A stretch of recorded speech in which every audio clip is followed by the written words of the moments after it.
All right, welcome back, Archers, to this comprehensive explainer. Today, we are stepping into a true masterclass. We're going to be bridging that massive gap between the highest celestial bodies in the sky and the gritty, dirt under your fingernails reality of wilderness survival. I'm absolutely thrilled to guide you through this today, kind of channeling our mentor Concordia, because we are looking at something absolutely crucial: how to perfectly balance your combat readiness with masterful, sustainable resource management. We're going to learn exactly how to integrate these high-level techniques into our everyday survival cycles, ensuring we always have the vital stamina we need to truly thrive out there. So get comfortable, because we've got a lot of incredible ground to cover. Now, I want you to think about something.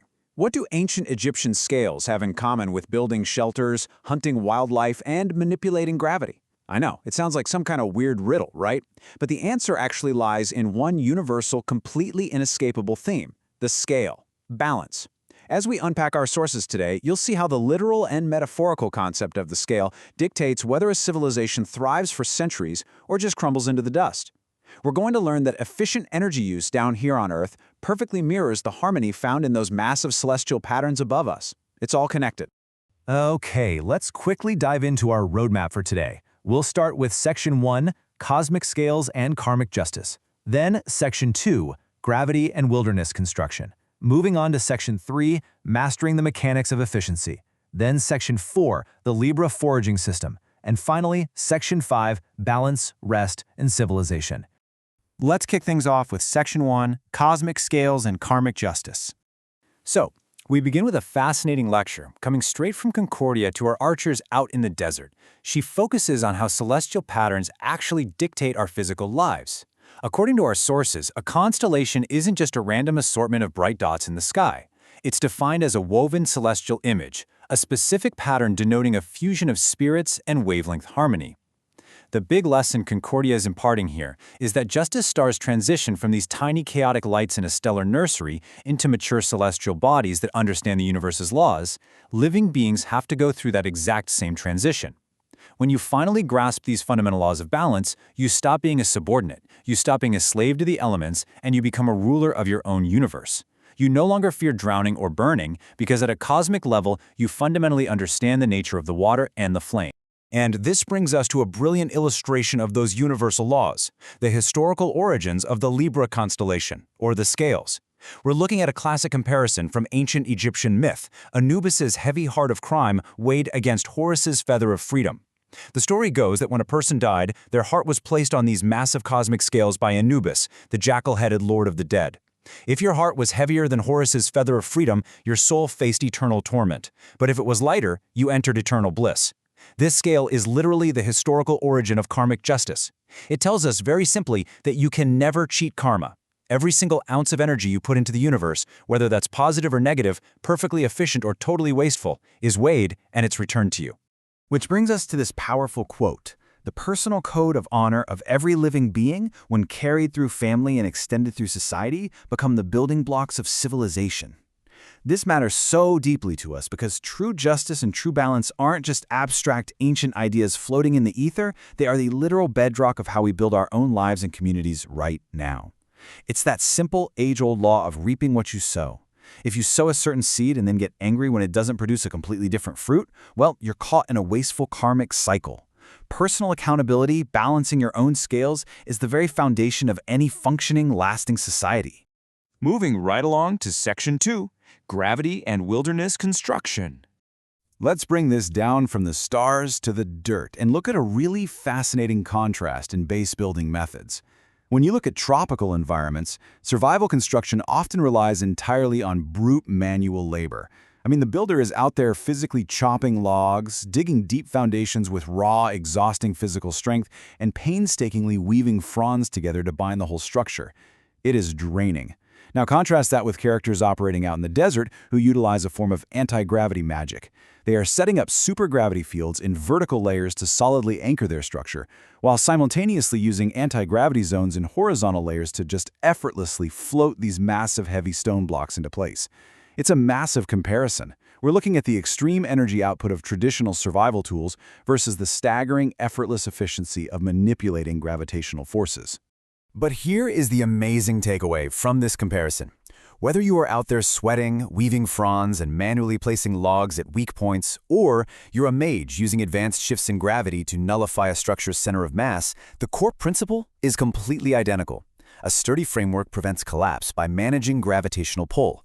You are finding the balance. You are ensuring that the center of gravity is completely stable across varied environmental conditions. This is literally the physical manifestation of the Libra scale in action.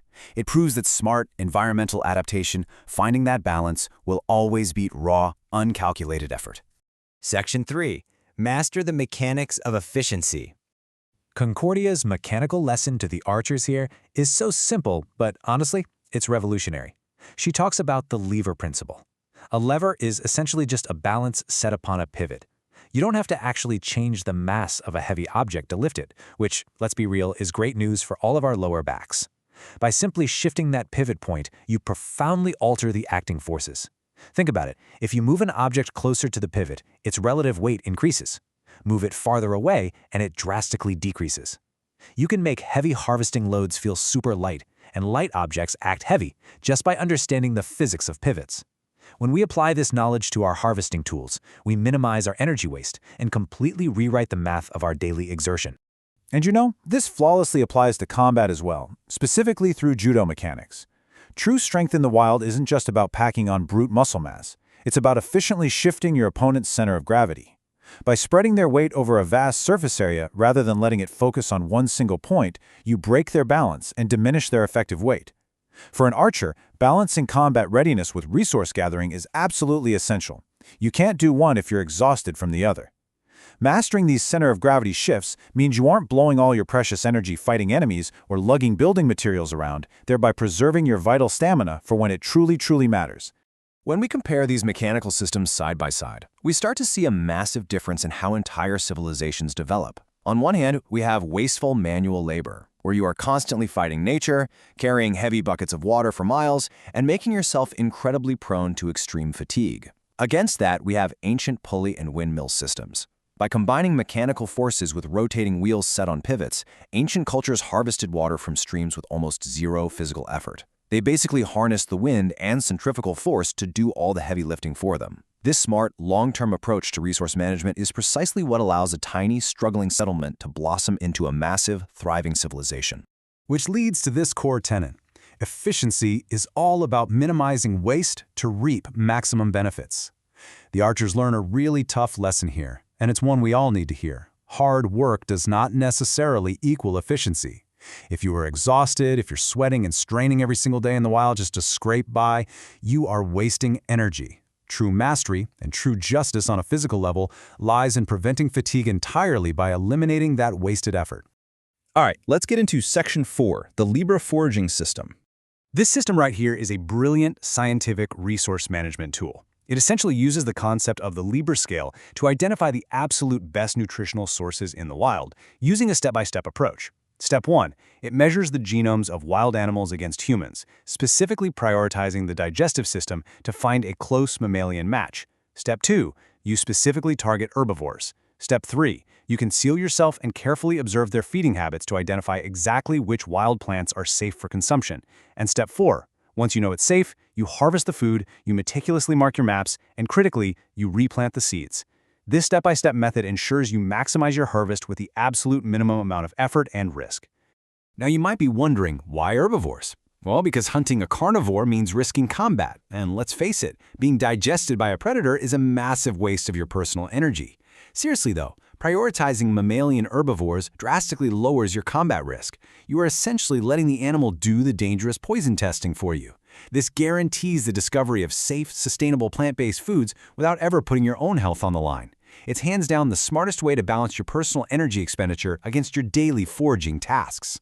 And doing this creates a brilliant, sustainable foraging loop. By scouting those resource locations meticulously and marking your maps, you drastically reduce your travel time for the next trip, saving massive amounts of walking energy. You harvest efficiently, using those lever principles we just discussed to carry the load, and then you replant. This replanting phase is absolutely vital because it shifts a survivalist from merely scavenging quick growth plants out of desperation to actually maintaining long-term crop cycles. Replanting ensures a sustainable loop that bridges the gap between basic, exhausting wilderness gathering and reliable systemic farming. Finally, we arrive at Section 5, balance, rest, and civilization. So bringing it all together, we ultimately have two distinct choices in how we operate in this world: the curse of toil versus the path of efficiency.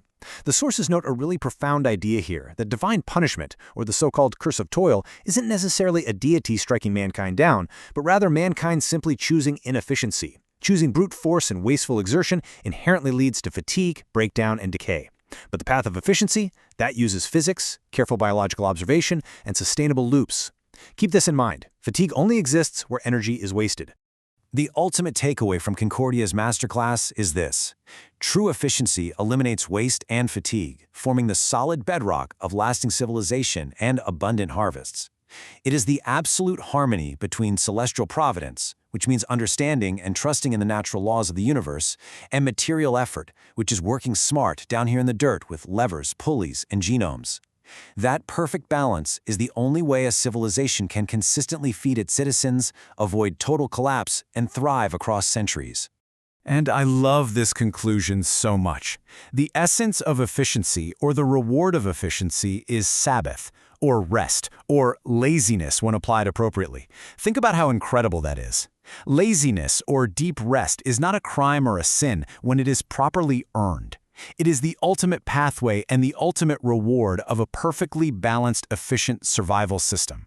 If you build your base right by managing gravity, if you forage smartly by observing herbivores instead of fighting carnivores, and if you use pulleys instead of breaking your back, you earn the right to deeply, restoratively rest. So I'll leave you with this final, provocative question to think about. If true efficiency grants us the ultimate reward of rest, what wasteful toil in your own survival cycle can you eliminate today? Where are you forcing a heavy weight instead of just moving the pivot? Find your balance, archers. Look for the scales in your own life. Thank you so much for joining me for this explainer of Concordia's teachings, and I will see you in the next one.